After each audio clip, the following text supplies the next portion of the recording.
Alright lads, welcome to my tier 20 execute rotation guide for Fury Warriors, where I'm just going to go over the possible execute rotations you can do with tier 20, which does differ slightly from tier 19. And this is going to include both with and without the Massacre Ring and talent. I am going to assume you're using Inner Rage and Frothing Berserker as your standard kind of talents. As always with Execute and Fury, your main principles are going to be generating as many Juggernaut stacks as possible, never dropping them, and then empowering your stacks with Battle Cry to get big damage off during your cooldown windows. Unlike tier 19, there's a lot less enrage management with the loss of the tier 19 two-piece. Excluding the Massacre Ring and the Massacre talent, there's two different ways you can approach the execute phase.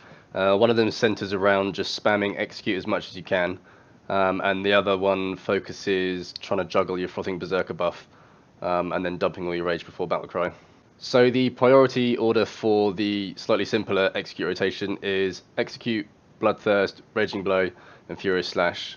So what that means is that when you're coming into the 20% phase, you're going to be wanting to go in with as close to 100 rage as possible. And as soon as you get in there, you'll just spam execute until you can execute no more, and then use bloodthirst, raging blow, and furious slash to maintain kind of low rage levels. What you can typically find is you could actually just do execute bloodthirst, raging blow, and by that point you'll have enough rage to execute again without having to furious slash. Very rarely should you actually need to hit furious slash. And then when your cooldowns are ready or the boss is about to die, you want to hit battle cry and bloodthirst if not already enraged, and then execute. You basically want to get as many enraged executes in that battle cry window as possible with the Frothing Berserker buff. So that's typically about 3 GCDs for most people without Bloodlust, and then using Bloodthirst to maintain Enrage.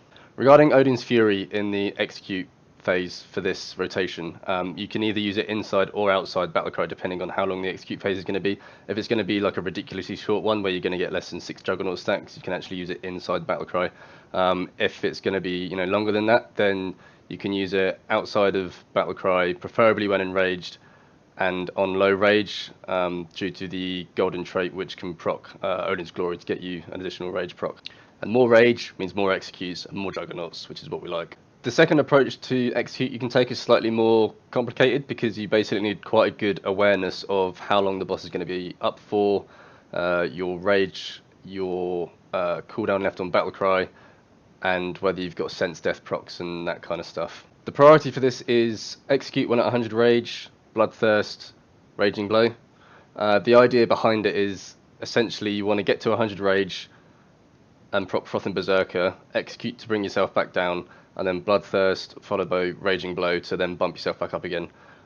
If Oath Blood procs off of your bloodthirst and pushes you back to 100 rage straight away, you can obviously just execute without doing the raging blow.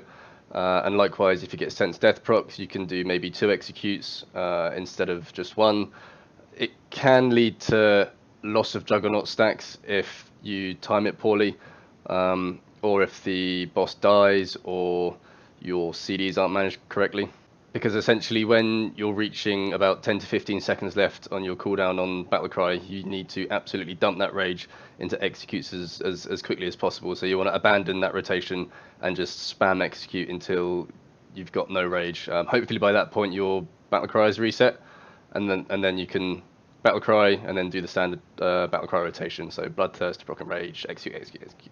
Obviously the idea of dumping your rage before the Battlecry is to build as many Juggernaut stacks as possible to get as much empowerment from your Battlecry window as possible. So those are your 2 basic execute rotations without the Massacre Ring or the Massacre talent. With the Massacre Ring and the Massacre talent, it's very simple. You literally just hit execute and then use the Massacre procs to maintain Enrage. You can get 3 GCDs in your Enrage window. However, if you do execute, massacre, repeat that, then you'll likely rage starve at some point. So it's better to do only 2 executes, rampage, 2 executes, rampage. And if you're unlucky with the massacre procs, then just keep hitting execute until you get one.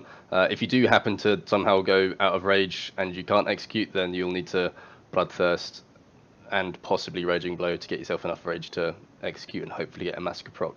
And as with the others, as soon as Battlecry is about to come off cooldown, about 10 seconds left, you want to just spam execute and abandon the rampages. Just spam execute to try and generate as many Juggernaut stacks as possible before empowering with Battlecry, Frothing Berserker, and using Rampage in your Battlecry window instead of Bloodthirst to maintain Enrage.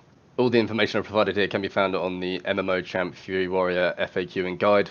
Hopefully you found this video of some use. You can catch me on my stream on Cobalt_25, but otherwise I'll catch you in the next one. Cheers!